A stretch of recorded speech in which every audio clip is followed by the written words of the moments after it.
চৌঠা আগস্ট গোলাপগঞ্জের রক্তাক্ত ইতিহাস একদিনে ঝরে গিয়েছিল ৬টি প্রাণ। ২ বছর পরও থামেনি স্বজনদের কান্না।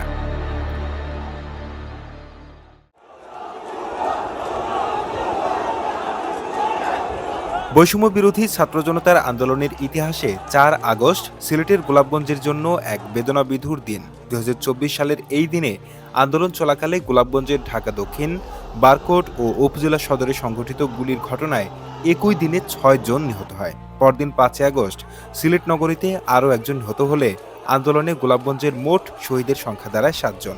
নিহতরা হলেন নাজমুল ইসলাম, তাজউদ্দিন, সানি আহমদ, জয় আহমদ, গৌসুদ্দিন, মিনহাজ আহমদ এবং ৫ আগস্ট সিলেটে নিহত পাবেল আহমদ কামরুল। স্মৃতির ক্যালেন্ডারে ৪ আগস্ট ফিরে এলেই শোকে স্তব্ধ হয়ে পড়ে শহীদ পরিবারগুলো। হারানো সন্তানের মুখ, স্বামীর স্মৃতি কিংবা ভাইয়ের শূন্যতা আজও তাদের তাড়িয়ে বেড়ায়। ২ বছর পেরিয়ে গেলেও অনেক পরিবারের চোখে জল শুকায়নি। স্থানীয়দের ভাষ্য অনুযায়ী ওই দিনে সংঘর্ষে বহু মানুষ আহত হন এবং গোলাপগঞ্জ জুড়ে চরম উত্তেজনা ছড়িয়ে পড়ে। পরদিন সরকার পতনের মধ্য দিয়ে আন্দোলনের সমাপ্তি ঘটলেও স্বজন হারানোর বেদনা শেষ হয়নি।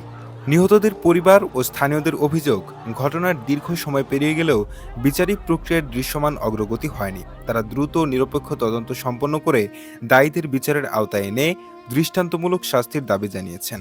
গোলাপগঞ্জবাসীর কাছে ৪ আগস্ট শুধু একটি তারিখ নয়, এটি রক্তে লেখা এক শোকের অধ্যায়, যে অধ্যায়ের প্রতিটি পৃষ্ঠায় আজও লেগে আছে স্বজন হারানোর কান্না। Mohammad Suman, GB television.